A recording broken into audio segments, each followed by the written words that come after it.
Ce matin, on se retrouve au potager pour une vidéo glamour. Non mais ça va pas. Il y en a, ils feraient vraiment n'importe quoi pour avoir des vues, hein. N'importe quoi, vraiment n'importe quoi.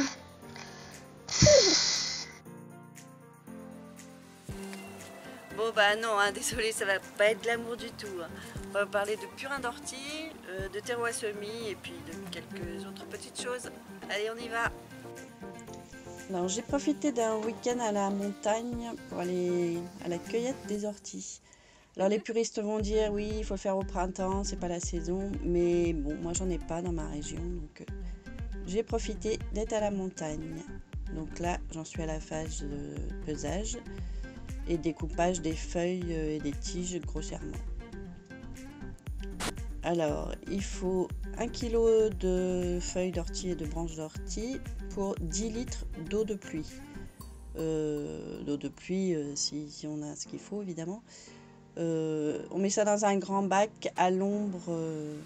Là, je suis dans un sous-bois, donc c'est parfait. Faites attention que les végétaux soient bien en dessous de l'eau. Et c'est parti pour 4 semaines au moins de macération.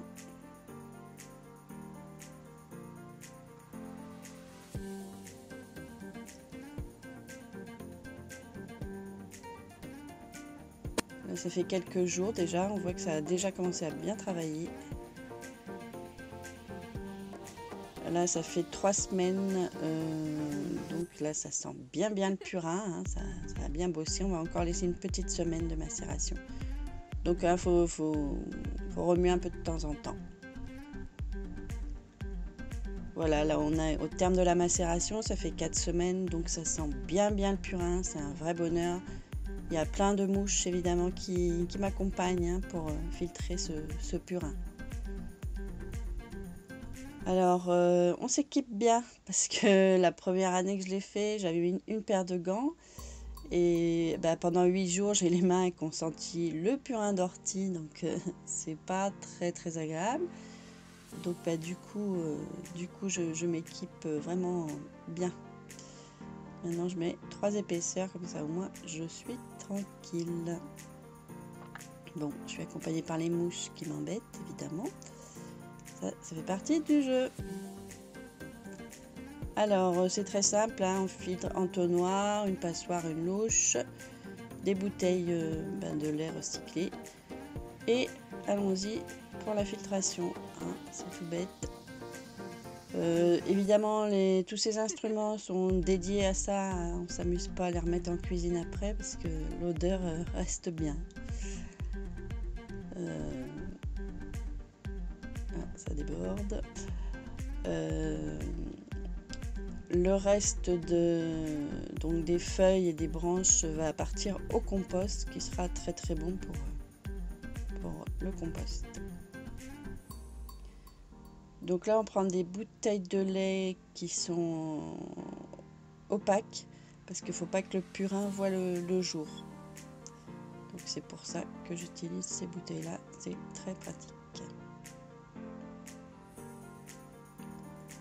Alors, donc le purin d'ortie, ça peut être utilisé en insecticide. Donc pour l'insecticide, on prend 1 litre de purin qu'on dilue dans 10 litres d'eau, de pluie toujours si possible. Et on met dans un pulvérisateur pour traiter les plantes où il y a des insectes. Sinon, en engrais, en engrais, on met 2 litres de purin pour 10 litres d'eau. Et donc on peut l'utiliser, on peut en mettre toutes les 2 semaines sur les jeunes pousses. C'est en début de pousse qu'on met le purin.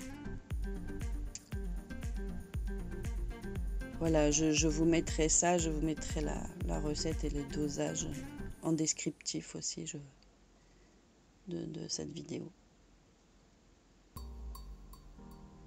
Voilà, donc avec, là j'avais 2 kg d'ortie et j'ai fait 19 litres de purin.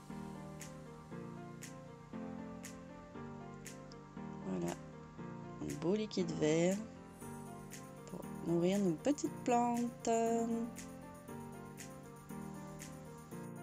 Vers de terre tout entortillé. Pour se préserver de la chaleur peut-être, je sais pas. Allez, je vais le remettre en terre vite fait. Alors après renseignement pris, le ver de terre il se met comme ça en boule pour réduire la surface de sa peau en contact avec l'air et il se met en profond sommeil. Alors en été c'est pour quand il fait trop chaud et qu'il ne peut plus creuser la terre, ça s'appelle l'estivation. Et en hiver, quand la terre est gelée, il se met qu'on appelle en hibernation. C'est vraiment, je trouve ça assez génial quand même pour la nature est vraiment bien faite quoi. Voilà. On se retrouve ce matin au potager. Je vais faire aujourd'hui atelier terreau à semis. Donc j'ai été acheter chez Bricomarché du terreau premier prix Go On. Alors je ne suis pas un partenaire de Bricomarché, c'est juste pour information. Donc un sac de terreau 40 litres, 2,95 €. Donc c'est vraiment très intéressant. Surtout que ce terreau que j'ai déjà utilisé l'an dernier est un terreau premier prix relativement fin. Franchement, il n'y a pas de gros morceaux de bois comme dans certains terreaux premier prix où il y a carrément des poutres. Donc là, il est relativement fin. Bon, ça nécessite quand même, pas facile quand on tient la caméra de tamiser, de tamiser un petit peu évidemment, voilà. Mais ça fait quelque chose de franchement fin. Je rajoute à ce terreau un petit peu de sable et de cendres qui sont déjà mélangées.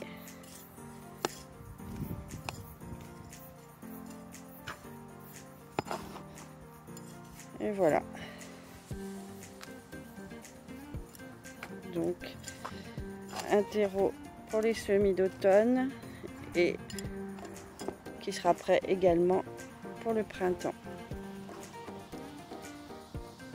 Voilà, bon il n'y a plus qu'à.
Si vous avez aimé cette vidéo, n'hésitez pas à mettre un petit pouce bleu et vous pouvez également vous abonner à ma chaîne pour suivre mes aventures potagères. Pour ça, vous cliquez sur le logo qui est en bas à droite de l'image. Je vous dis à bientôt et prenez soin de vous.